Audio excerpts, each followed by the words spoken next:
Thank you very much indeed, Sarah, for a really exciting presentation. It's interesting to hear you talk there about the range of courses and options that are on. You mentioned the Open University, and former Labour Prime Minister Harold Wilson said that he considered the Open University to be his greatest achievement in public service, which is very interesting.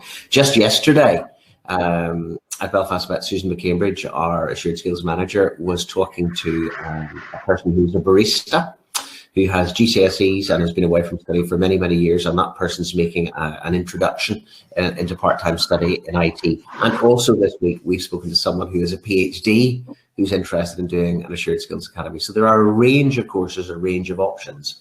And Sarah, of course, is too modest to tell you that she's worked not only regionally, but nationally and internationally in industry, and brings that experience with her. Worked in the automotive motor industry and worked in Iran and various parts of the world. And someone else who has travelled nationally and internationally and worked abroad is Kerry Murray, who has a very interesting story to tell us about working abroad. But also, Kerry, you're very welcome today. I wonder if you could start by telling us about your journey. If you could tell us about your studies, where you've worked, and what you're doing now, please. Hi everyone, so my name is Kerry, like Aidan said, and I'm currently working as a software developer at Aflac and I. So Aflac's a company that sells supplemental health insurance in the US and Japan, and then Aflac and I is their technology centre in Belfast. So as Aidan mentioned, my background isn't in IT at all. I was previously a science teacher, so I worked for a few years in Saudi Arabia teaching science and physics to secondary school students, so quite different to what I'm doing now. And I've been working for Aflac and I as a software developer for almost a year now, after joining through the Assured Skills Academy. So the technology day-to-day that I'd be working with is Pega, which is a Java-based low-code tool for building applications. And my team for the past year has been working on a web chatbot. So it's sort of to make life a bit easier for those insurance agents who would be selling insurance to customers and for the customer service representatives in the call centres. So the bot can deal with a lot of the routine queries. So for example, one of the things we did was like if they sent in some fax documentation and they wanted to check that you received it, the bot can confirm that they got it, which date and all that sort of thing. So that saves a lot of hassle and having to call into a call centre and being put on hold for stuff that's like really routine. So it just makes life a bit easier. And I think the job's really interesting because, like Sarah was saying, it's so varied. Like since joining, we're working on something different every couple of weeks. And I think as well, with something like a web chatbot, it's quite cool to be able to see something like on a website that people are using, and we've heard the feedback from actual people that have had experience with it. So it's really, really good work to be involved in. And as well, Aflac and I, the company's great, really friendly, great benefits, lovely office when we get back to it, although we don't have a slide, so I'll have to take that up with Gareth afterward. Kerry, thanks so much. That was really, really good. And lovely to hear about your journey. I want to just, Kerry, stick with you for a second before I come to Gareth, because you talked about the work which has been done by Aflac to make life easier for people and to make make choices more straightforward and so forth. And one of my favorite poets talks about the road not taken.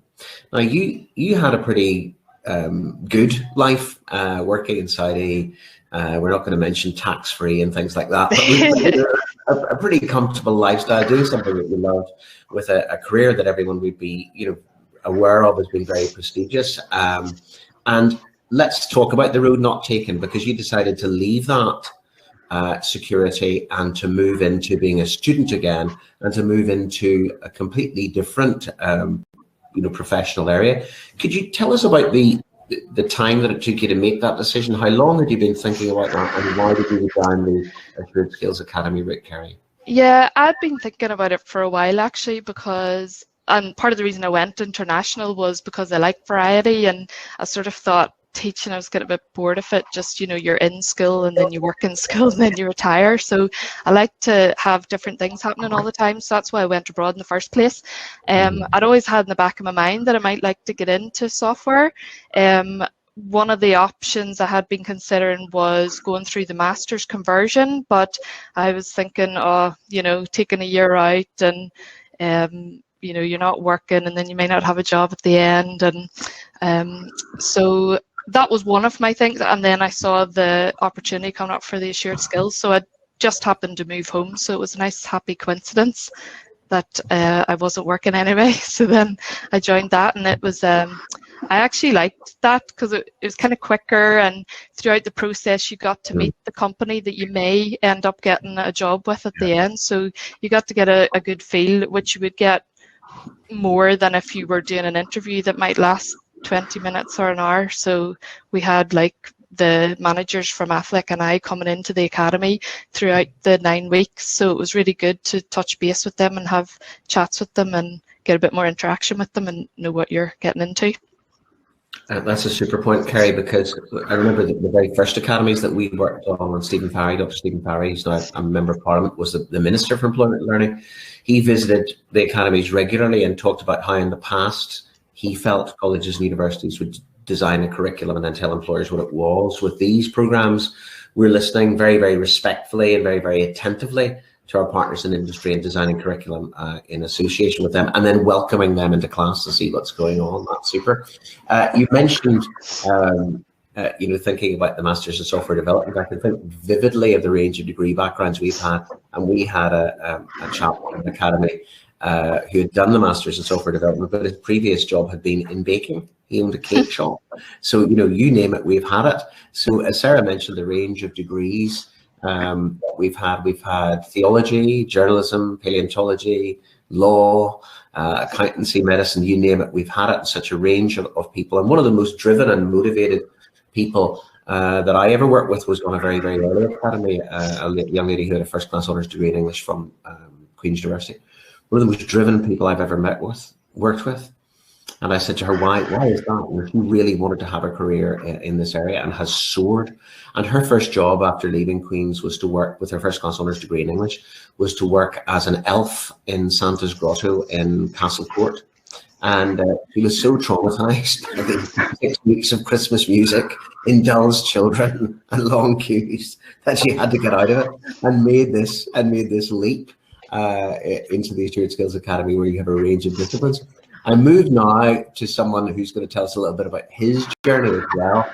But Guy Fitzpatrick's a senior manager in Aflac. He manages a team made up of a range of degree disciplines, a range of backgrounds and experiences. So Gareth, maybe you could tell us a little bit about your journey, and then for you as a senior manager, what is it like to manage a team made up of such diverse backgrounds?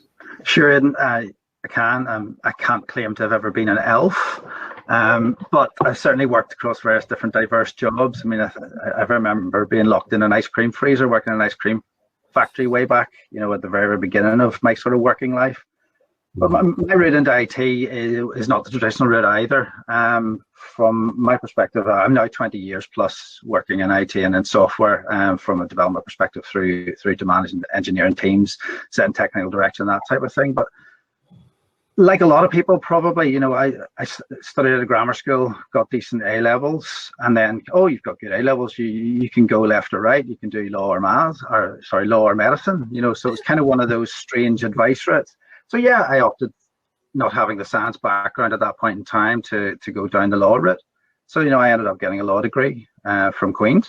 Can't say I enjoyed it, I have to admit, so got it. Been there, done that, had more fun in Queen's outside of the classroom than I would have had in the classroom itself. So then what next? What do you do with a law degree? Ended up working in a DIY store, so a similar story, so the degree doesn't necessarily dictate what you do next. It's how you apply yourself.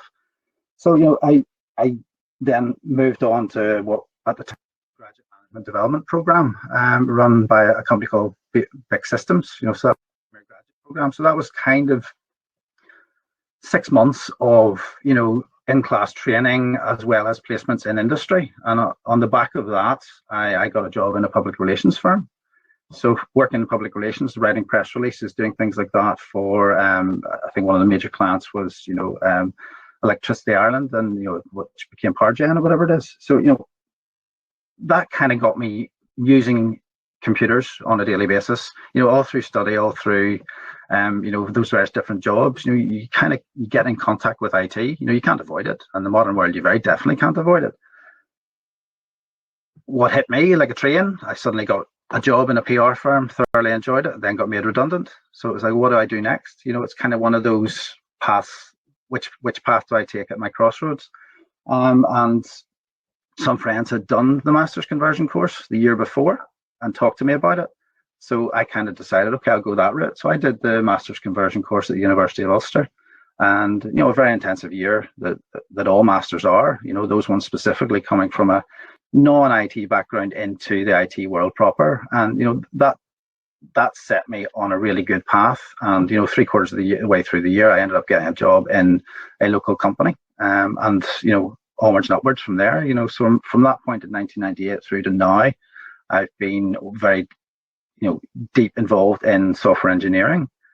So I have that experience of coming through that pathway of not necessarily being vocational from the outset.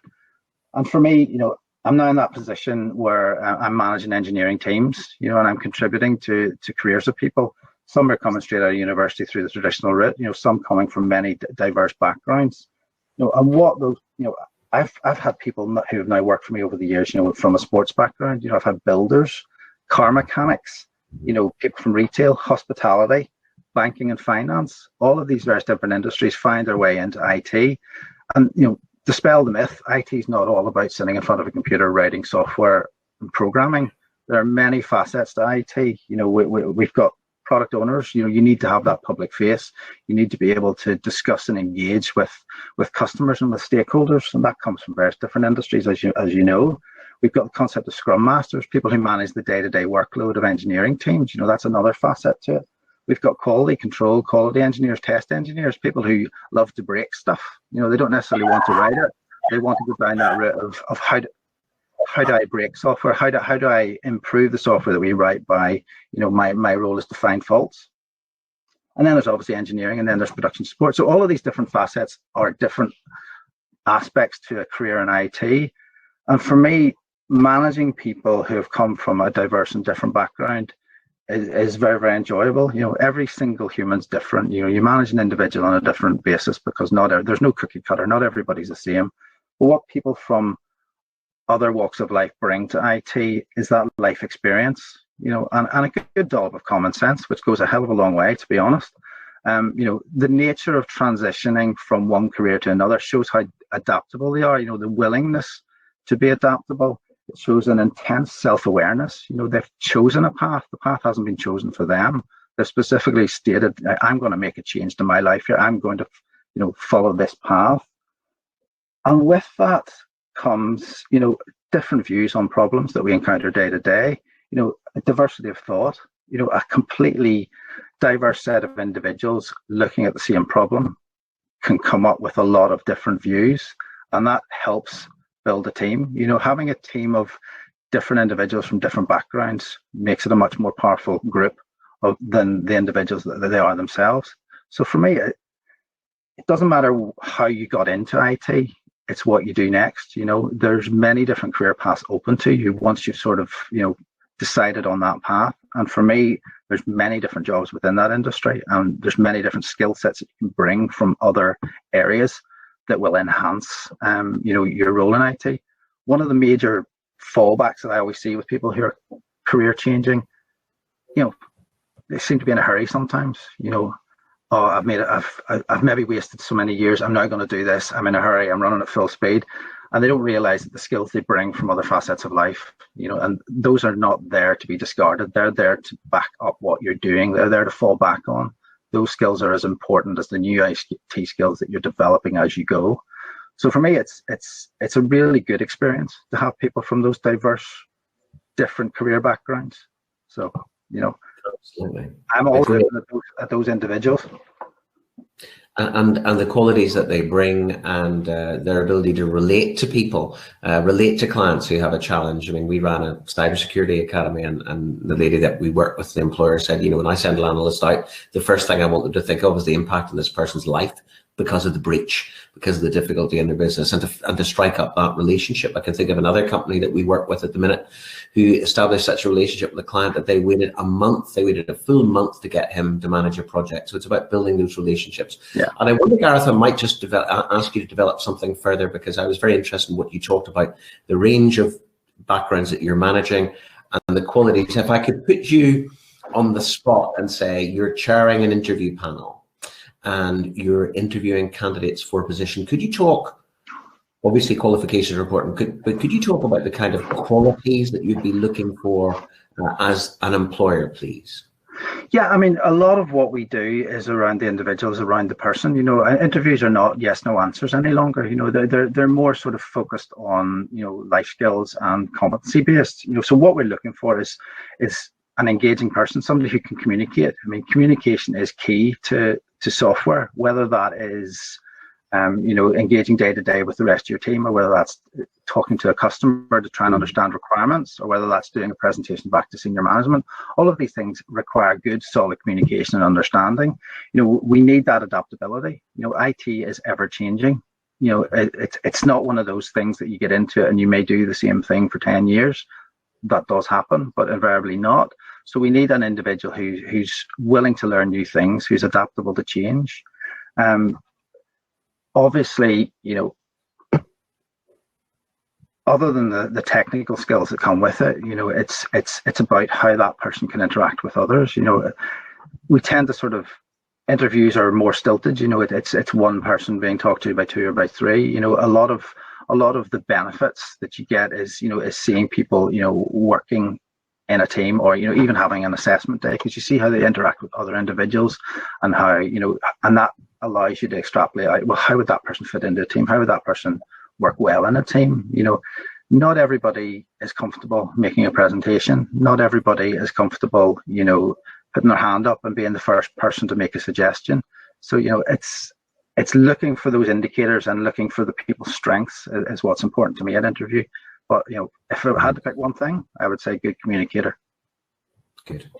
That's very important. And I was interested in something that you mentioned earlier about the range of backgrounds that you've experienced and managed. We had a young man on a graduate academy a couple of years ago, and he said that he had a teacher at school who used to say, common sense, the most uncommon of senses, which is interesting. About the ability to read a situation, to read a room, to kind of take the pulse, I suppose, of a meeting, or take the pulse of the client. Now, that leads us on to someone who's professionally qualified to take a pulse, and has had a particularly interesting route to the career path which he's chosen now. So it's my great pleasure to welcome Jessica formally again to our webinar. And Jessica, maybe you could take us right back to a point in your life that Gareth talked about, which is that I'm 18 and doing A-levels. Could you pick it up from there and tell us your story, please? You're very welcome. Certainly, yeah. So thanks, Aidan. Hello everyone. I'm Jessica. I'm working as a software developer with Aflac as well, with Pega, same as Kerry. So if I go back, to A-levels, I really enjoyed like logic and science-based subjects. So I ended up doing maths and chemistry and biology, and kind of similar to Gareth, I got kind of encouraged in the other direction, so towards the medical route, because I was a high achiever, and at that age it's kind of difficult to know what to do, so I just went with it. And medicine, it was a very goal-orientated course and career, so I was always kind of working towards the next thing, whether it was an exam or just like the next step in the job, and that's good. But like I never really stopped then to think if I actually properly enjoyed the subject. There was a lot of logic involved, and I enjoyed the theory, but not really the practical side of medicine, which obviously is like a massive part of it. And I'm sure you can imagine there wasn't a huge area for creativity there, which is quite important to me in my life as well. So I ended up leaving medicine because it just wasn't really for me. And I actually ended up working in Randox Health as a reporting scientist.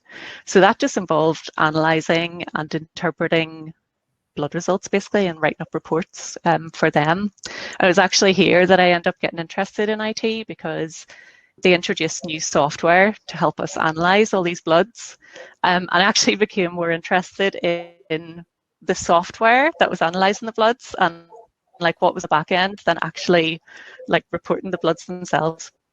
Especially if you know, things were going wrong with the software, I'd like try to fix it, even though I had no idea what I was doing at the time. I was like more interested in that. Also, you know, my brother and a couple of friends, they had jobs in the IT industry, and I remember listening to them chatting about it, and it sounded really great, like the whole learning culture around it and the encouragement the companies give like towards self-learning. But also there was a bit of a relaxed way of working as well, which really appealed to me. And similar to what Kerry said earlier, you know, I was keeping an eye out for different courses and kind of considered doing the conversion masters, but I really didn't want to go back to university for another year. So whenever I saw the advertisement for Shared Skills Academy, I knew it was something I had to apply to. And that's how I ended up here. So Jessica, thank you very much indeed for that. But there's one word that kept coming back to me whenever you were talking, and that was courage. Because I would imagine it took a lot of courage to leave. You know, if you think about that, there's a very famous American politician called Andrew Cuomo who's achieved great things in New York, and he tells a joke about his mother, you know, saying, someone saying to the mother, yes, you must be so proud of your son. And she said, I'm very proud of him. I'm particularly proud of my daughter, who's a doctor. Did anyone, and you don't have to get into naming individuals, but did anyone say to you, Jessica, don't do this. You've got the best job in the world. Why would you think of changing career? I mean, yeah, there's a few people were shocked by the decision of having to change, but in general, people were pretty supportive. And yeah, it was a difficult choice and difficult decision for me. Yeah. But everyone has skills and characteristics that are better suited for different jobs and different careers. And I'm glad I realized kind of early on in my career that mine was more suited elsewhere rather than medicine, and I think I definitely made the right choice by changing. Well, that's wonderful, and you're having great success in bringing your skills to work with a really forward-looking company, and that's great. Thank you so much for that. I've got a question from a careers teacher for Gareth, which I'm going to come to just after we chat James, because I was going to start today by saying, you know, like paraphrasing one of those jokes, you know, a doctor, a lawyer, a teacher, and a new graduate walk into a fancy office building in City Keys. But as you're working remotely, I can't really use that one. But the recent graduate I referred to is James Goldsmith. So James, you tell us again about your journey, why you chose this sector, and a little bit about what you're doing with the company at the minute, please. Yeah, indeed. Good morning, everybody, and good morning, Ed, and also good to chat with all of you guys about Aflac and everything to do with Shared Skills. So yeah, I was the recent graduate out of the bunch of Shared Skills. I came out of the University of Liverpool, studied away in England, and graduated with a 2-1 in business economics, and had a couple of years away from Belfast and came back and seen all the hustle and bustle going on with the IT sector and seeing how much it grown. And I was just looking at it before I ever applied or seen it with Shared Skills. I thought Belfast was a really good infrastructure in general for IT, and especially so many different upskilling programs there existing. So whenever I came across this, I thought this would be a no-brainer, really. I can use the transferable skills that were attained during my degree, and especially from myself, from a sporting background in football and all sorts, really. Using the ability to be able to communicate within the team and talk to different people from a number of different backgrounds was so good. And then, especially from economics, for myself anyway, a fundamental basis of the program really is problem solving and analytical thinking. So I thought it would be a natural fit. And then as soon as we had initial conversations and got to meet the early team within Aflac Northern Ireland and with the guys from Belfast met, and honestly I was completely sold on it. I thought this would be a really good program in which I can really test myself and get a crash course in everything, software development. And the refreshing thing about it when we were all on the program was firstly the variety of people you had on it. It was really good and really refreshing to get people with completely different mindsets and approaches to working. Yeah. And I think in terms of whether it would be group exercises or whenever it came to the last few weeks with looking at PEGA development, I think having that sort of coming together, different mindsets and ideas was so good. And it literally, whenever we were in the program, felt like it was constantly moving, much like the world of software development. So one week you would be on Python, next you would be on Excel, presenting software testing, and then finally PEGA. It was a good method of growing into what the mindset of a software engineer should be and moving all the time. And then in terms of my own work here at the company Aflac Northern Ireland, I'm a developer here also in the new wonderful world of PEGA software engineering, and I'm on the same team as Kerry. So we had significant releases last year with the web chatbot that we were talking about, that customer agents, customer care specialists in the United States are using for the general queries, and are building out an email tool at the moment. And it's just been really refreshing to come in and utilize all the different skills that have built from that academy, especially even just in terms of not just the software itself, the actual skills that are involved in it, and the problem solving and analytical mindset that's needed for it. So yeah, the program's just been really good in terms of upskilling me personally. As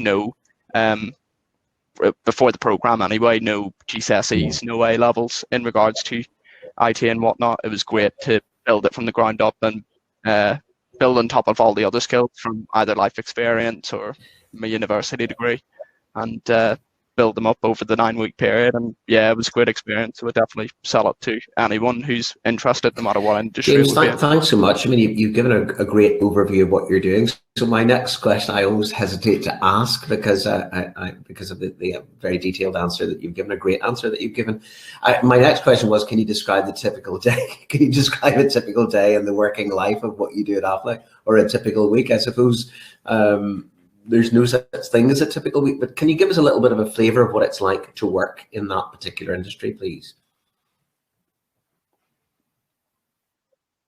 Yeah, it's really good. So communication, even over a virtual platform, in terms of our teams, every day we come on, and it's as with agile development, we come on and communicate with each other during a stand-up sort of scenario, 9 to 9:30. So we communicate what exactly we're tackling, and each of us is assigned, let's say, a user story, whether it be individually or as part of a small group, and you're building out small features within the application. So we'd be going off doing that, and then there would be things like refinement sessions, tasking, stuff like that. And then yeah, a lot of individual development at the moment, but plenty of opportunities for mobbing. It's changing all the time. Like in terms of the user stories that you're assigned, it can have more of a QA spin on it possibly, or it can be specifically looking at development, APIs, all that sort of stuff. Yeah, it's just a really varied role, and that's what's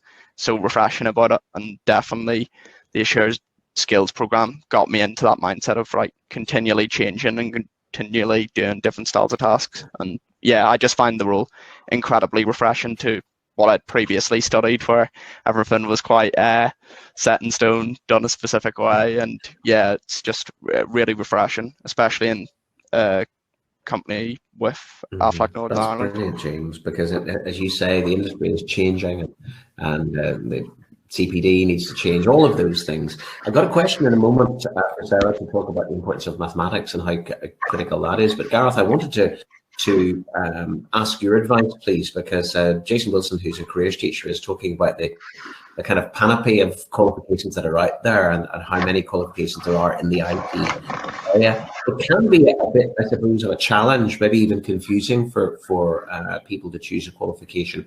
As an employer, are there some that work better for you? Advice that you would be giving to those tuning in today? Some aren't any better than others. I mean, what I would say is the vast majority of IT and computing degrees have very common core. There are fundamentals to IT that is taught across all of those courses. So, irrespective of which one gets chosen, you will learn the fundamentals of software, of programming, of networks, and insight into data, and that type of thing. What I would suggest, Jason, is, the individual that you're talking to, try and find out what their core interest is. They may be interested in data, they may be interested in cyber, they may be interested in network, they may be interested in games development. So understand the fact that each of these courses will have a common core, and it's about finding out what is going to be of most interest to that individual. Because on top of a basic degree, there are many specialisms and specialist areas. Most of them do cover as broad a brush as possible, so that people become rounded software individuals. It's probably only in year 3 or potentially year 4 that the specialisms would come in, and that particular individual would know exactly where they want to focus and highlight their journey. But my first choice would be, yep, they've all got a common core. What does this particular individual, what's their passion? And if it's gaming, put them into a gaming orientated course. If it's digital media, put them into a more digital media type course, as opposed to a core network or hardcore programming course. Each individual is different, but everybody will get the fundamentals and the basics in year 1 and year 2 of all of those degrees. And universities are very flexible, so even after year 1 and year 2, there will be options to take elective modules in other interesting courses, should that individual choose to. So it's hard to see the wood for the trees, but just assume they're all made of wood. So just first step, pick one, and focus on the individual's specific desires.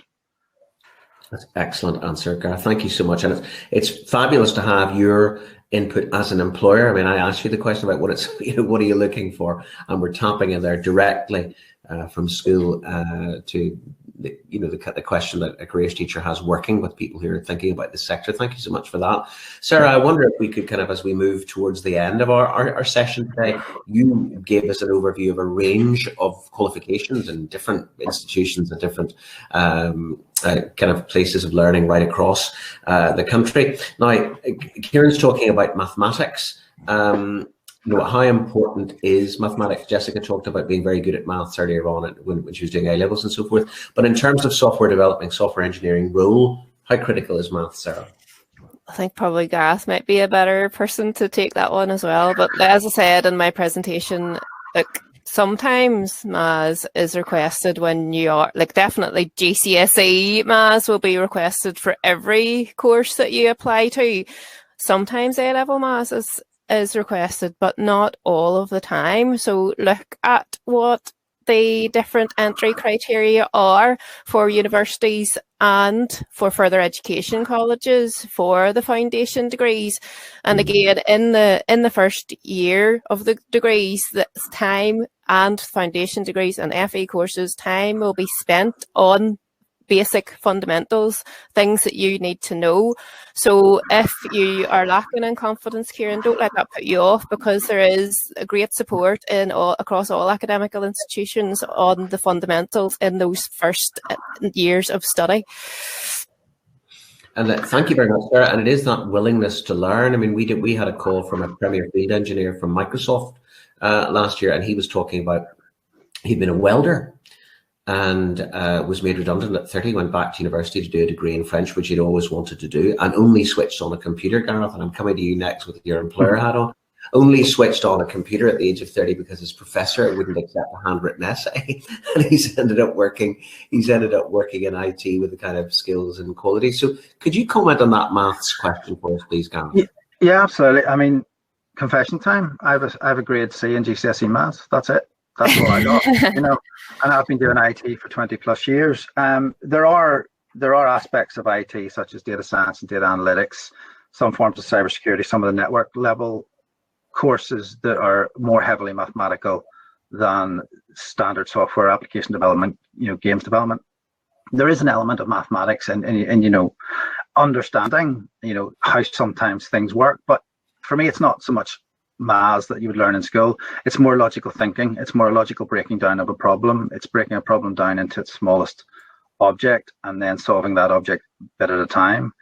From a pure mathematical perspective, very definitely that's on the data science, data analytics side. Software engineering in general doesn't need maths every day. There will be times when you need maths to work out a particular problem, but that's why we have a team ethos. It's not down onto the individual. You know, if maths isn't your particular specialty, somebody you work with will be much more, focused in that space. So you use their brain instead of your own. You know, it's very useful to have maths as a core skill. You know, GCSE level is pretty much compulsory for everything, but as a specific you must have for IT, not always necessary.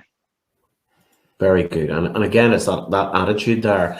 Megan asked us about courses in the evening. Yes, absolutely. There are a range of MTA, Sarah, and part-time qualifications which will be done in the evening and online as well. So that's available. I think, Sarah, probably at the end, you're going to put up a contact details, a slides where people can get in touch if they have follow-up questions as well. Yes, of course, Aidan. Yeah. Brilliant. And Jason again comes back. And again, Gareth, I might just, put you on the spot again, and thank you so much for your input today. It's been absolutely invaluable. But Jason's talking about teaching in an all-girls school, and we know that the industry is quite underrepresented in terms of women in that area. So Jason's question is this: I teach an all-girls school, many students don't have any working knowledge of experience in the areas you've mentioned. So a foundation common year across all degrees help address this and promote transferability? I mean, that's a question in terms of what you would like to see.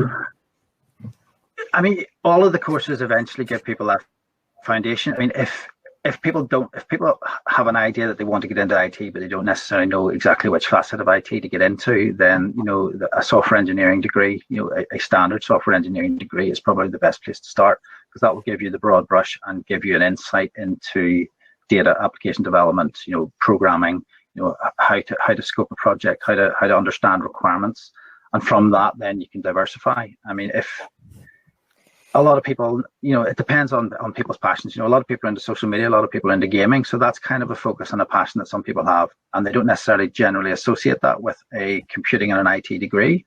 Yeah. But as the universities are moving forward, a lot of those are becoming actual core subjects, So take where your future career path. If you think it's going to be an IT, great. If you don't know the specialism, do a generic software engineering degree, or an engineering degree, or even physics and maths or chemistry. All of those STEM type subjects have IT content. Pretty much everything we do now is involving IT in some form or other. But from a core degree, if you don't know a specialism, do general software engineering. Would be my advice to somebody if they asked me.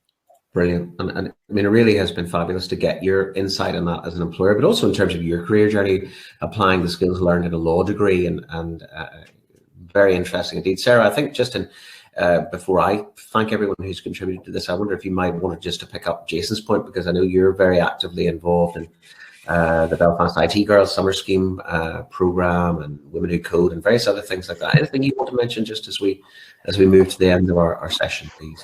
Yeah, well, that's one of our main focuses in Bring It On, is to try and encourage more young women into IT. And it's what Gareth was saying earlier. Like there are those myths still out there that a career in IT is all about sitting in your dark room coding all day, when in fact we know it's not.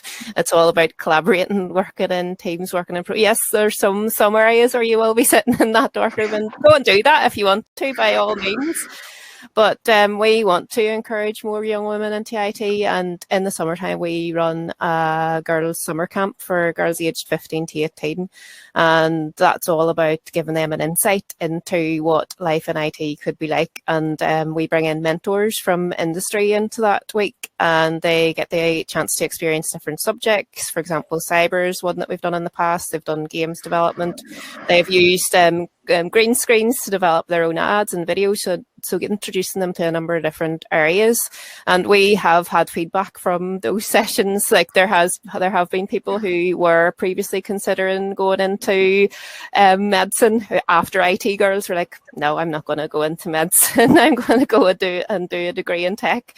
So Jason, I would love to chat to you about the different things that we do to encourage more young women into IT. And if you do want to find out more about what we're doing, Bring It On is on Facebook, Twitter and Instagram at Bring It On NI. And you all will have received an email from us with this webinar link. So if you have any additional questions, if you want to get in touch with us, do email us back. We'd love to hear from you and talk to you more. And just from me as well, I want to say a huge thank you to our guests from Aflac. It is so interesting to hear the different stories, really inspiring, I think, for people to hear, you know, it is possible, even if you've started out in run route, it is possible to make that change. And thanks a lot to Gareth for his perspective as well. It's really very much appreciated. Brilliant. Sarah, thank you very much indeed. It's been wonderful to have this opportunity to learn. I think every day is school day, but we've learned a lot today. Jarlath asks a question about whether you know, a Conversion Masters or an Assured Skills Academy is the best way forward. Both are valuable. Gareth and Sarah Milliken at Aflac are managing people who have taken various routes in there, so there is no you know, particularly correct one. I thought that was wonderful. And just when you were talking about confession time, you know, I graduated this July 35 years ago, and Tuesday afternoon, Princess Alexandra gave me a piece of paper, which I thought was a great thing. And Friday I was sitting in a blue office, didn't know anybody, didn't know anything. And there was no opportunity to have a forum like this where you could learn from people who have achieved so much and are doing so much in a company which is so ambitious but so good. Aflac are so good at looking after their people of values. So on behalf of Sarah, everyone at Bring It On, and everyone at Belfast Met, I sincerely thank Gareth McKittrick, Jessica Waterworth, James Goldsmith and Kerry Murray for sharing their skills, expertise, and they've done it with a great blend of grace and good humour today. We're very grateful to you, and we hope that you'll have an opportunity to review this session again on our YouTube site. And thank you for joining us, everyone. Thank you very much indeed. Thank you. Thank you. Thanks very much, guys.